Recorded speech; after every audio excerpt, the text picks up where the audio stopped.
Hello guys, एक बार फिर से स्वागत है आप सभी का नई रेसिपी में।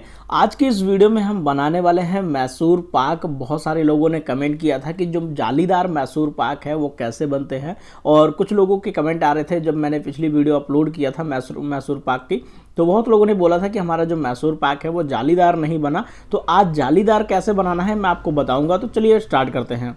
हेलो दोस्तों, एक बार फिर से स्वागत है सोनी किचन में। अगर आपको हमारी वीडियोस अच्छी लगती हैं तो हमारे चैनल को सब्सक्राइब करके बगल में जो घंटी वाला बटन है उसको जरूर दबा लें, ताकि हमारी जो आने वाली हलवाई वाली वीडियोस हैं वो आप सभी को मिलती रहे। तो चलिए स्टार्ट करते हैं। मैसूर पाक बनाने के लिए हमें चाहिए होगा बेसन। तो सबसे पहले एक बाउल मैंने लिया है, कोई भी कटोरा या बाउल ले ले, उसमें हमें 150 ग्राम बेसन चाहिए। अगर आप 1 कप भर के ले लेंगे बेसन तो 150 ग्राम हो जाएगा। तो 150 ग्राम मैंने यहाँ पे ले लिया है बेसन। और उसके बाद इसमें थोड़ा सा मैदा मिक्स किया है, अच्छे टेक्सचर के लिए मिक्स किया जाता है। अब इसका कुछ नहीं करना, पहले इसको हम साइड में रखते हैं। और हाँ, बेसन बारीक वाला लेना है, तो साइड में रखते हैं। और गैस पे हम क्या करेंगे, कढ़ाई या पैन या कुछ भी रख देंगे। इसमें हमें ऑयल गरम करना है। तो ऑयल गरम करने के लिए इसमें हम 1 पैकेट ऑयल डाल देंगे। यहाँ पे हमें इस रेसिपी में टोटल 800 ग्राम ऑयल चाहिए और 200 ग्राम हमें घी चाहिए। तो घी आप कोई भी यूज़ कर सकते हो। 1 पैकेट मैंने ऑयल डाल दिया है इसमें, और 2 से 250 ग्राम इसमें हम घी मिक्स कर देंगे। तो आप इसको घी से भी बना सकते हो, ऑयल से भी बना सकते हो। तो ऑयल से मैं इसलिए बना रहा हूँ ताकि जो घी है सर्दियों के मौसम में अंदर जम जाता है, उसमें तो बहुत ज़्यादा अच्छा टेस्ट नहीं आता। तो अब हम क्या करेंगे, दूसरे गैस पे हम एक पैन रखेंगे जिसमें हम चाशनी बनाएंगे। चाशनी हम कितनी बनाएंगे, जितना हमने बेसन लिया है उसका 3 गुना हमें चीनी लेना है। 150 ग्राम हमने बेसन लिया है तो 450 ग्राम हम चीनी लेंगे। 2 कप भर के फुल भर के अगर आप डालेंगे तो 450 ग्राम चीनी हो जाएगा। और 1 कप हमें इसमें पानी डालना है, यानी कि जितना हमने चीनी लिया है उसका हाफ पानी डालना है। तो चीनी हमने 450 ग्राम लिया है तो 1 कप पानी हम इसमें डाल देते हैं। 1 कप पानी मैंने इसमें डाल दिया है। अब हमें चाशनी को उबाल आने तक का वेट करना है। चाशनी को अगर आप साफ़ करना चाहो तो आप दूध वगैरह डाल के इसमें साफ़ कर सकते हो, जैसे भी आप साफ़ करते हो, या फिर साफ़ वाली चीनी मिलती है मार्केट में, आप साफ़ वाली चीनी यूज़ कर सकते हैं। अगर चीनी में थोड़ा सा कालापन वगैरह है तो आप उसको साफ़ करें, ना तो साफ़ करने की ज़रूरत नहीं है। तो चाशनी जो है वो उबल चुकी है अच्छे से।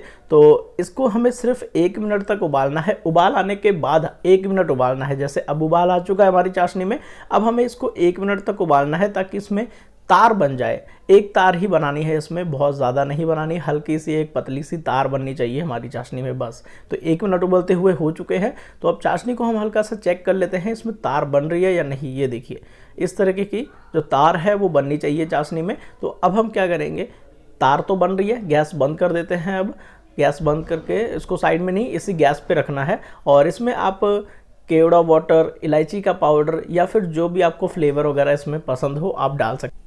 और एक अच्छा कलर दिखाने के लिए हम क्या करते हैं, हलवाई क्या करते हैं, इसमें food colour, yellow food colour इसमें डालते हैं, क्योंकि बेसन जो है वो येलो कलर का होता है तो येलो ही बनेगा। तो येलो फूड कलर चाशनी में ही डाल दें।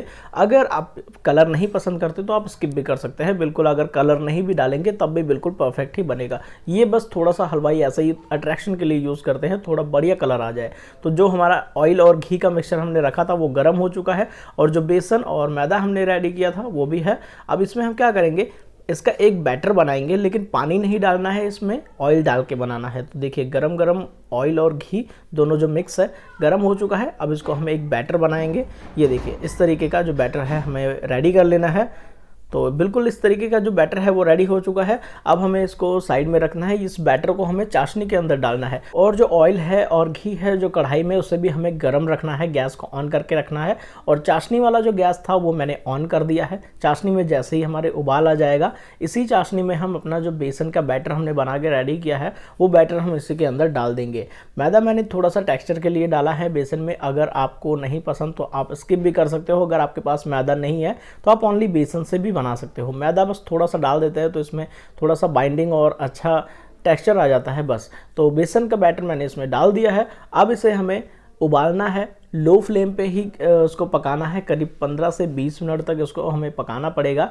लेकिन इसमें जब हम पकाएंगे तो साथ के साथ, जैसे ही अब देखिए जैसे उबल चुका है ये, अब उबलने के बाद गैस को हम लो फ्लेम पे करेंगे, और जो गरम गरम ऑयल हमने रखा है बगल वाले गैस में, इससे थोड़ा थोड़ा करके हम अपने बेसन और चाशनी का जो बैटर है उसमें हम डालते जाएंगे। तो जैसे ही हम इसमें गरम गरम तेल इसके ऊपर डालेंगे तो इसमें काफ़ी ज़्यादा झाग बनने लग जाएगा। जैसे अभी आपने देखा कि इसके ऊपर काफ़ी ज़्यादा बेसन के ऊपर झाग बन रहा है। उस झाग से क्या होगा, हमारा जो मैसूर पाक है वो बिल्कुल जालीदार बनेगा। देखिए ऐसे ही आपने बैक टू बैक डालते जाना है। देखिए मैं फिर से इसके ऊपर डाल रहा हूँ। जैसे ही मैं इसको गरम गरम ऑयल इसके ऊपर डालूंगा काफ़ी सारा झाग बन रहा है। तो इस झाग की वजह से ही हमारा जो मैसूर पाक है वो बिल्कुल जालीदार बनेगा। और इसमें ऑयल कम से कम आपको 800 ml के करीब आपने डालना ही डालना है, इसके अंदर डालना है आपने 800 ml। तो धीरे धीरे करके आपने ऐसे ही डालते जाना है जैसे जैसे आप इसको पकाते जाए। मैसूर पाक जब बनाते हैं तो इसी चीज़ में सबसे ज़्यादा टाइम लगता है, जब इसको ऑयल डालते जाना है और इसको पकाते जाना है, तभी ये बिल्कुल जालीदार अच्छे से बनता है। अगर आप ऑयल डालने में इसमें थोड़ी बहुत भी कंजूसी करते हैं तो आप जितना कम ऑयल डालेंगे उतना जालीदार कम रहेगा, जितना ज़्यादा ऑयल डालेंगे इसमें जालीदार बहुत ज़्यादा रहेगा। लेकिन जो ऑयल एक्स्ट्रा ऑयल है वो जब आप किसी भी ट्रे वगैरह में डालेंगे तो वो अपने आप ही निकल जाएगा। तो ये देखिए जैसे जैसे इसमें ऑयल कम होता जा रहा है, मतलब जैसे ये ऑयल को ऑब्जॉर्व कर रहा है, वैसे वैसे मैं ऊपर से फिर से इसके ऊपर डालता जा रहा हूँ। और हाँ दोस्तों, अगर आपके पास कोई भी बर्फ़ी वाली ट्रे या फिर कोई भी ऐसी ट्रे है जिसमें हम मैसूर पाक को रख सके, जिसमें हम सेट करेंगे मैसूर पाक को जमाने के लिए, उसको रखेंगे सेट होने के लिए, उस तरीके की जो कोई भी ट्रे हो तो आप उसको ग्रीस करके, ऑयल से ग्रीस करके आप साथ में रखें, ताकि इसको जब हम डालेंगे तो फटाफट से हमें डालना होगा। अगर आपके पास ऐसी कोई ट्रे नहीं है तो आप इस तरीके का कोई भी पैन रख सकते हैं, इस पैन में भी हम इसको डाल सकते हैं। अगर कोई भी चीज़ स्क्वायर वाली ट्रे है तो वो तो काफ़ी अच्छी बात है, अगर इस तरीके की गोल पैन भी है तो भी आप इसको यूज़ कर सकते हैं। तो मैंने इसको ग्रीस करके रख दिया है ऑयल से। अब हम इसको पकाते जाएंगे और इसमें हम डालते जाएंगे ऑयल। आपको बिल्कुल अच्छे से पता चल सके इसीलिए मैंने वीडियो को कट नहीं किया, मैंने वीडियो को फास्ट कर दिया है। तो आप देख सकते हैं कि एग्जैक्ट मैं इसमें कितना ज़्यादा तेल डाल रहा हूँ। आप देख रहे हैं कि ऑयल जो है वो मैं डालता ही जा रहा हूँ इसके ऊपर, ताकि जो मैसूर पाक है वो बिल्कुल परफेक्ट हलवाई जैसे जालीदार बने।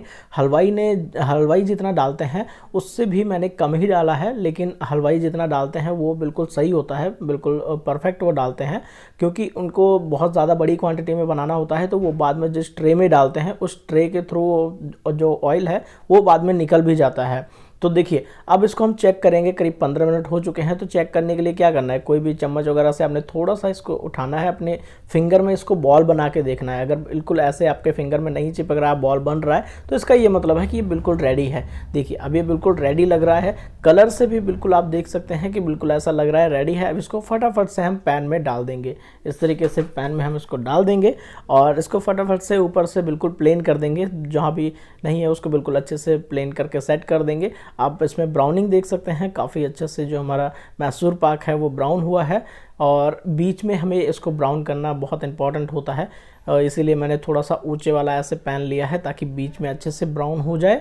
अब गरम गरम ही इसको डाला जाता है ताकि बीच में अच्छे से ब्राउन, जैसे मिल्क केक कलाकंद होता है ना, बीच में ब्राउन होता है बिल्कुल, तो बीच में हमें ब्राउन करना ज़रूरी है। इसके ऊपर मैंने थोड़े से कटे हुए पिस्ता बादाम भी डाल दिए हैं ताकि ये बिल्कुल अच्छे से चिपक जाए। और जैसे ही 5 मिनट हो जाए, 5 मिनट में ही ये सेट हो जाएगा। 5 मिनट के बाद आपने इसको ऐसे कट कर देना है। ये देखिए गरम तो काफ़ी है, लेकिन फिर भी आपने ऊपर से एक बार चाकू मार देना है ताकि बिल्कुल बाद में काटने में इजी रहे। बिल्कुल मैंने इसको अच्छे से कट कर दिया है। अब इसको 10 मिनट के बाद हम इसको निकाल के चेक करेंगे। 1-2 पीस सिर्फ निकालना है, ज़्यादा नहीं। अगर ये परफेक्ट निकल रहा है तो 10 मिनट के बाद ही मैंने इसको निकाला है। 10 मिनट में ये 2 पीस मैंने निकाले हैं। अभी मैं सारे नहीं निकालूंगा ना, तो ये अभी गर्म है, तो गर्म की वजह से टूट भी सकते हैं। तो काफ़ी अच्छे से बीच में ब्राउनिंग हुई है। इसको थोड़ा सा जो एक्स्ट्रा ऑयल है इसमें दिख रहा है वो हम इसको इस तरीके से निकाल देंगे। आप चाहो तो 10 मिनट के लिए ऐसे टेढ़ा करके रख सकते हो। उसके बाद जब ये बिल्कुल नॉर्मल हो जाए, बिल्कुल ठंडा हो जाए, तब इसको हम निकाल लेंगे इस तरीके से। ये देखिए अब ये बिल्कुल आराम से निकल जाएगा, क्योंकि अगर हम इसको पहले कट नहीं करेंगे तो ये नहीं निकलेंगे। ये देखिए इसीलिए हमने इसको पहले ही गरम गरम में ही कट कर दिया था, ताकि आसानी से ये बिल्कुल कट हो जाए और बिल्कुल आसानी से बाद में निकल जाए। तो अब बिल्कुल आसानी से ये निकल पा रहे हैं। अब हम इसको सारे पीसेस को निकाल लेंगे। आप देख सकते हैं ना, पीस जो है वो बिल्कुल परफेक्ट जैसे हलवाई बनाते हैं वैसे ही सेम टू सेम ब्राउन है। बीच में हलवाई जब बनाते हैं तो बीच में बिल्कुल ब्राउन होता है, बिल्कुल जालीदार होता है। तो वैसे के वैसे ये सेम टू सेम। तो ये वीडियो दोस्तों कैसी लगी कमेंट करके ज़रूर बताइए। और हाँ, मिलते हैं ऐसे ही और नई रेसिपी के साथ। Thank you so much guys. दोस्तों वीडियो आपको कैसे लगी कमेंट करके जरूर बताइए, और अभी तक आपने मेरे चैनल को सब्सक्राइब नहीं किया तो चैनल को सब्सक्राइब करके घंटी वाला जो बटन है उसको जरूर दबा लें, ताकि आपको हमारी आने वाली हलवाई वाली जो वीडियोस है वो आप सभी को मिलती रहे। थैंक यू सो मच, मिलते हैं नेक्स्ट वीडियो में।